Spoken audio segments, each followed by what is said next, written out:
Why I mostly stopped intermittent fasting. A few years ago, actually 4 years ago, I started to more and more intermittent fast. In the beginning I reduced my breakfast. I also, before this, reduced my breakfast already to basically a standardized breakfast from before, maybe a little bit more of a voluptuous breakfast. Then I left out the breakfast. I, at this time, stood often up quite early in the morning, and so I then ate lunch for the first dinner of the day. I then tried to even extend the fasting window more and began to eat in the early afternoon. I then, beginning with 2020, set out to do basically a month of only eating once in a single day, with the exception of one family dinner where we ate basically in the middle of the day, which I could not really avoid. So what I did there is I fasted for 23 hours of the day, and then within 1 hour I took all my food in. I noticed a few things, and one of these things is that I was able to reduce my weight at least to a significant amount, and I got down to, in my case, at 6 feet tall, or 183 centimeters. It varies a little bit from 181 to 183 as measured over weeks in the gym, after basically the highest weight in the morning. Not the highest weight, but the highest height in the morning I measured at the gym, because I usually go there in the morning. So I was able to reduce my weight, at least the minimum weight I was able to capture, to 67 kilograms or something like this, whereas before I had been more on the side of maybe 72, 75 kilograms. Now the question, of course, is, did my body composition change for the better? So did my body fat actually get decreased?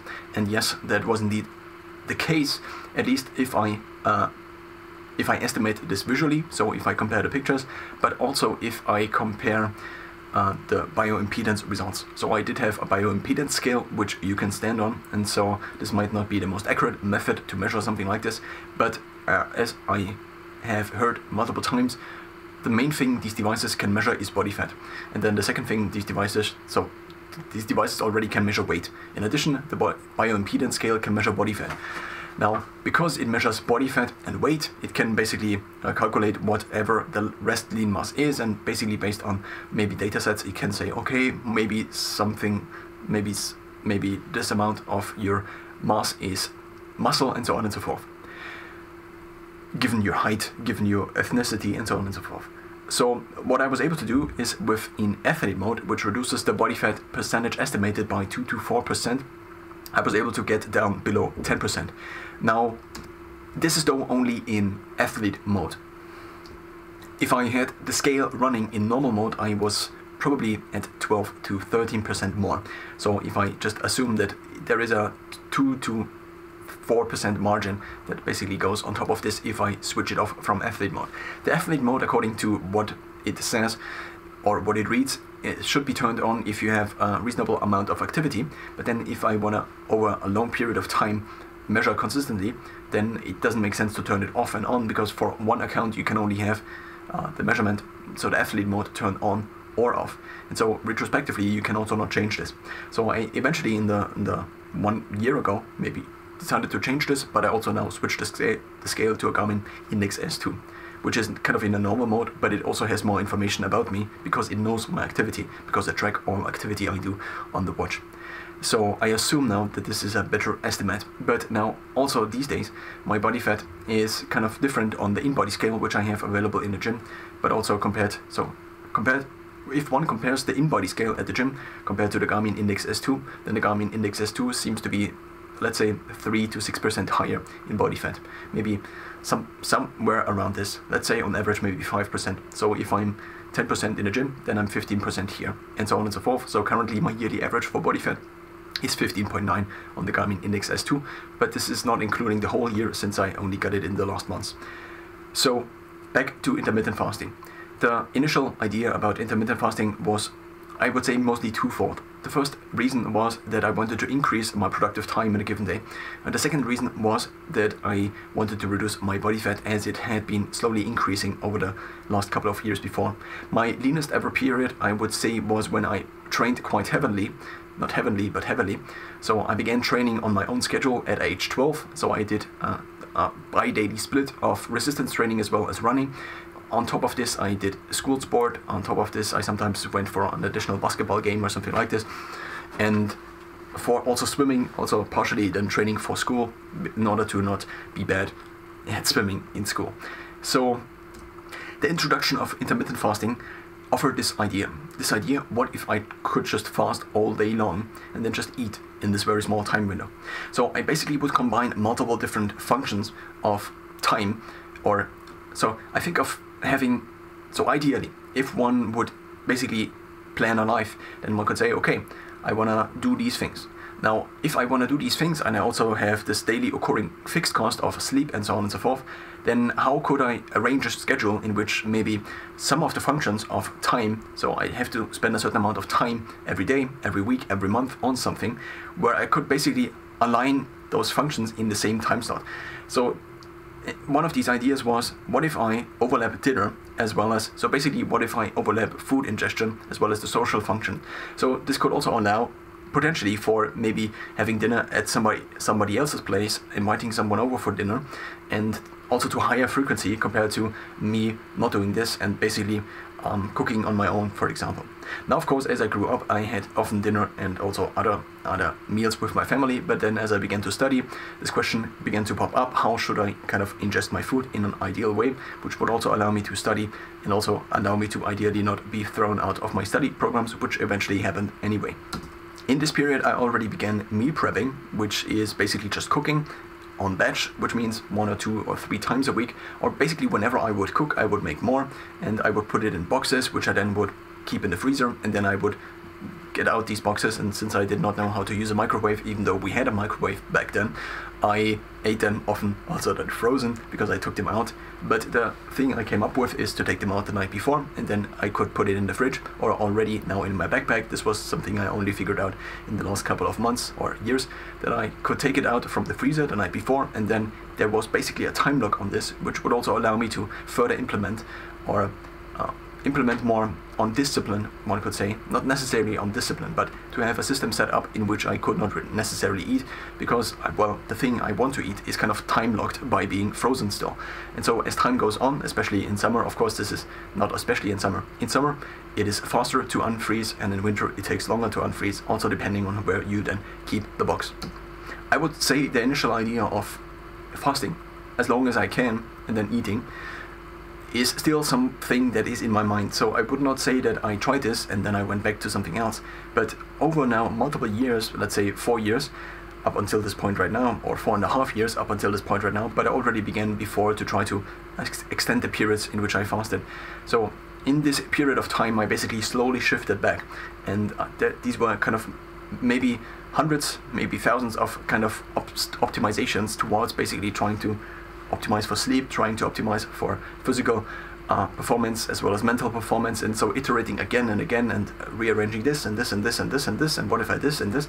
And so over time, what seems to be the case is that I now am again at a state in which I mostly eat whenever I'm hungry.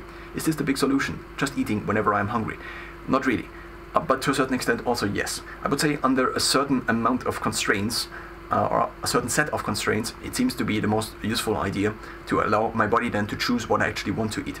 But this only works if I basically, with my system 2 as defined by Daniel Kahneman or Kahneman, and Moss Tversky in their book Thinking Fast and Slow, if I see myself as the rational agent in myself, so basically my forebrain or whatever I am, and the fact that I'm speaking and the fact that I am not providing the words and so on and so forth.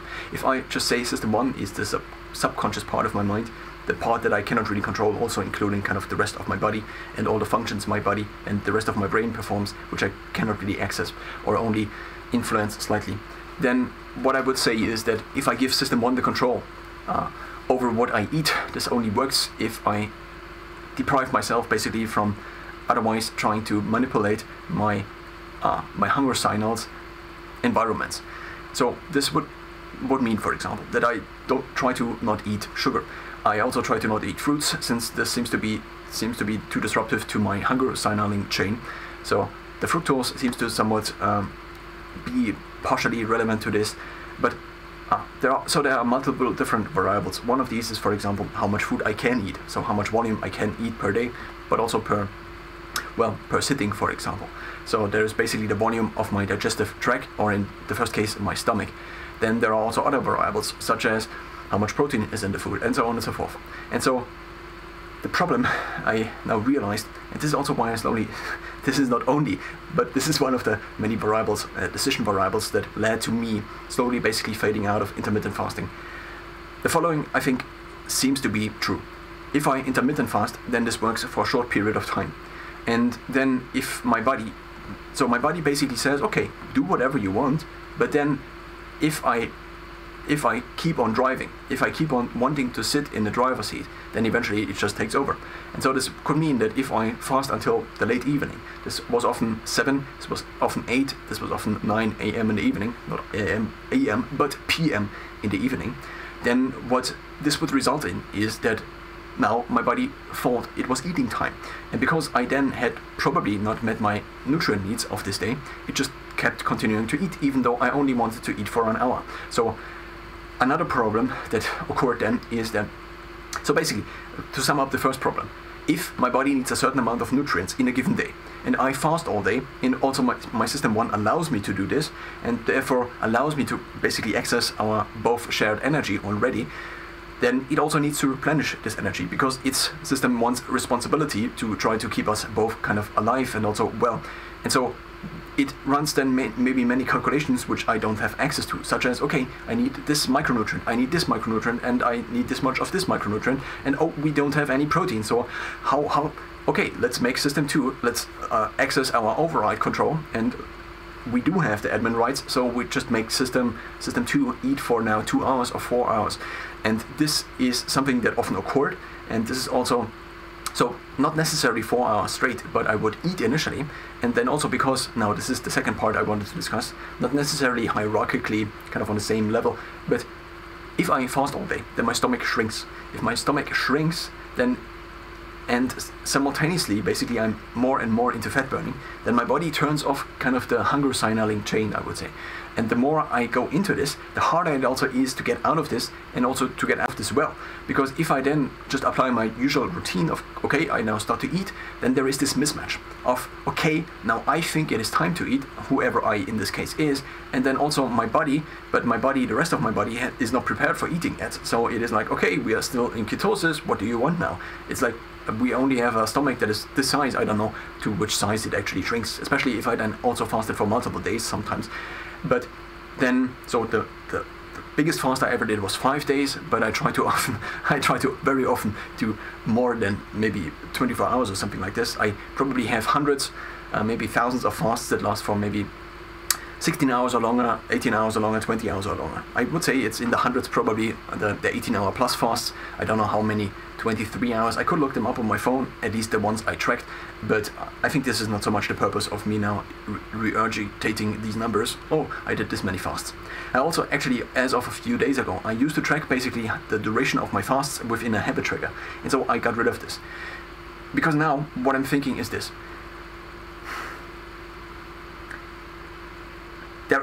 So first of all, there are big problems with eating all day. The most important problem, I think, is that my mental performance goes down all the time. It's like up and down and up and down. So I've been trying to kind of stabilize this. One of these attempts, or one of these projects, has been that I have been developing kind of my own milkshake in order to accommodate this milkshake to my own needs. There have been different formulas, and I am reiterating this all the time. So if I would mention something, the formula right now, then it would basically be something that in 2 days or maybe even 5 days or 2 years would again be different. So the main idea is that during the day, in order to save time, so basically here's the initial thing. If I eat normal food during the day, then I have to have kind of a meal prep system. I think it does not make sense at this point in time to outsource basically the ingestion of food or the makeup of food to somebody else, because there seems to be almost an incentive to manipulate. And so I don't really, it seems to not make sense to basically trust anybody else, especially companies that always have their own interest. They try to survive on their own. So what seems to be the case is that whenever I deviate from this idea of okay, I need to be on top of this, I need to really make sure that nothing gets in the way of this. An example. A few days ago, about a week ago, I got egg powder delivered as part of my meal shake ingredients. And in the egg powder, I found a pesto. So a pesto is kind of a small sauce in which there was parmesan in there, but also, so I put it in the fridge. A couple of days later, I figured, okay, first of all, I could eat this now, and second of all, is there sugar in it? Probably there is. So I looked and I saw sugar. And this has been one of the most important rules in terms of nutrition, that I try to avoid sugar at all costs. So if there is sugar added to it, and I'm not speaking about specifically fructose or something like this, if there is basically on the packaging and one of the ingredients is sugar or cane sugar or something like this, then I try to not eat that food. It seems to disrupt basically my hunger signaling, or the model I have come up with, at least to explain this kind of to myself, is the following. If I have a certain amount of hunger, then what sugar does is the satiety level I would reach at basically this hunger level, it basically goes above. So if these are 2.5 thousand calories for a given day, and this is what my body actually would need, then if there is sugar in it or anything else that kind of manipulates my hunger signaling, then I basically can eat more with the same amount of actual hunger. So by getting rid of these things, and these things that seem to kind of manipulate my otherwise calorically reduced hunger per day, one could say, I therefore am trying to actually not get fat, one could say, and also get my nutrient needs as met as possible. So what also might be happening, I think, is that these external cues, which might have been the result out of hundreds, thousands, millions, I don't know how many decisions to kind of optimize for profit, for example, or to optimize for this and for that and for taste and for here and this, but not necessarily for how long somebody lives. So as there have been so many incentives, and then one basically, as one allows these external influences to alter one's own decisions, one then ends up at basically a higher level of hunger or a higher level of satiety. So one pushes the satiety level basically above in terms of the calories. And so I have been trying to avoid this. Now back to intermittent fasting. Intermittent fasting seems to be a useful way to basically get the body into a state in which hunger signaling is kind of reduced. And there is also a diet which is kind of imitating the effects on the body and the brain, or the effects of basically the nutritional effects, not the nutritional effects, but there seem to be some effects of ketosis. And these effects, so basically the ketosis as the state of deep fat burning, and basically mostly burning fat, and also the muscle glycogen is, I think, then mostly replenished from fat, so from either fat from the diet directly or from then body fat. So one would not refuel, I think, the glycogen from then the diet, and the same would be true for the liver glycogen. So the liver glycogen seems to be kind of the stabilization glycogen that the body uses, and the glycogen in the muscles seems to be the one that is then used for fuel, but the glycogen in the muscles seems to be also to be replenishable by fat. So by other sources of energy, also potentially protein if one would overeat on protein. Speaking of protein, in these 30 days in which I ate 23-1, what I noticed is that I began to break my now year-long habit of not eating added foods with added sugar. So I began to, because I now fasted for this long, and because I didn't eat all day, I could as well just eat a bunch of crap. So this would be the summary, maybe, in terms of my thinking. Of course, now, rationally, I would say this thinking is not very logical. But I would say this thinking also is not very logical because it's not system 2 thinking. It's basically the resulting thought out of a system 1 override. And so the system 1 override, or the strategy one might be able to kind of derive from this observation, would be that, okay, if we now have only this window of time, and we also have a shrunken stomach, then we make sure we get as much food, as much calorically dense food in us as possible.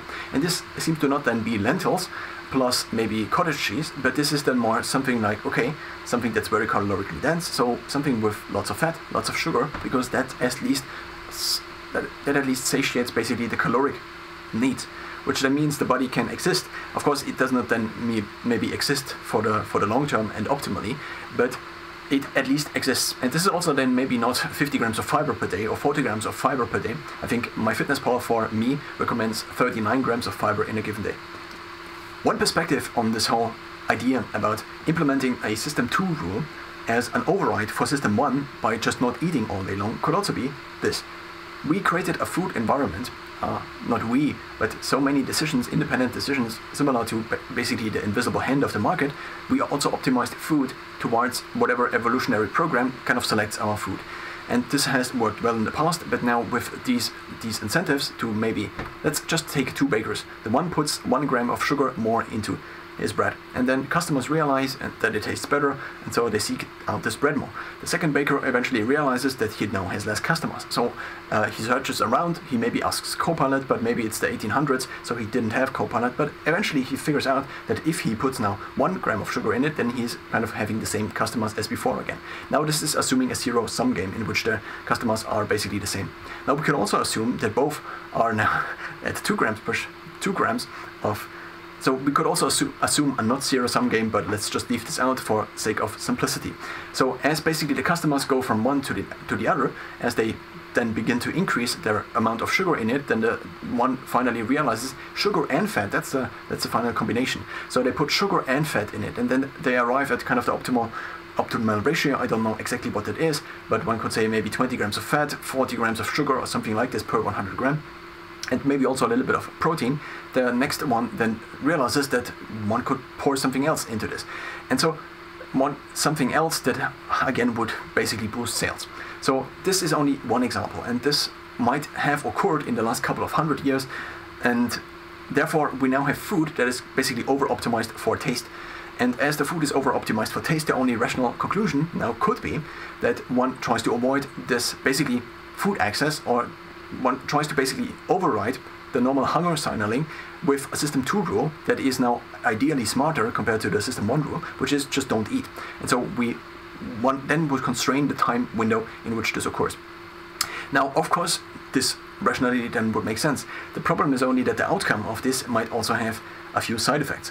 And now, of course, now it depends on what the idea to now implement such a rule, intermittent fasting, could now basically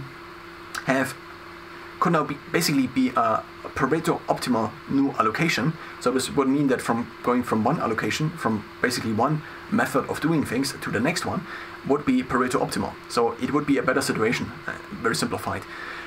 Or at least, so there are 2 different definitions, but let's just say it's a better situation. So if we then arrive at a better situation than from the previous situation with this rule, then this seems to make sense. But then if one is already in this situation now, the question is, can one not even get better? So maybe it is one of the first steps. In my case, it was something I needed to try out in order to also try to reduce my body fat again. And I also now have kind of this tool in my tool belt, I would say. I kind of have taught my body to be able to at least sustain itself, I would say, for a period of time. And I also now know how to go into a fast, how to go out of a fast, what I should avoid, what I should not break a fast with, that I am more insulin sensitive after a fast. If I, for example, fast for 24 hours and then I eat two packs of chocolate, for example, and this results often not in something that's very optimal. So thinking about this, not only thinking about this, but having to go through this, I would say I have learned a lot from. But nonetheless, I now stopped intermittent fasting because I seem to now have been able to, at least if I'm kind of, at least on average, I am able to create a situation in which I can allow my body to choose the food. And so I'm basing, again, my hunger signaling and also the satiation thereof. So my hunger on the one side and the satiation thereof on basically my hunger. And I also try to not to stir my body, but to kind of listen to what my System 1 says and listen to my System 1 needs. For example, I in the last couple of weeks, have often woken up with a cramp in my calves. So this could be a signal. So I then have to kind of intervene with System 2 and say, okay, do I have electrolytes with magnesium? And so if I try to increase the amount of magnesium in a given day I take, and the amount that is included in my normal diet plus the multivitamin and mineral I take seems to not be enough, so I then with System 2 have to intervene. The same would be true for maybe my System 1 requesting food in the middle of the night, and I'm standing in front of a snack vending machine. the only options are things with added sugar. So I then have to do a system 2 override ideally if system 1 doesn't not request, because it has basically admin access all the time, I would say. Of course, it also depends on how well simulated I am compared to system 1, but I would say system 1 has the ability to override my system 2 at any point in time, just make me sleepy, for example, or reduce my mental power.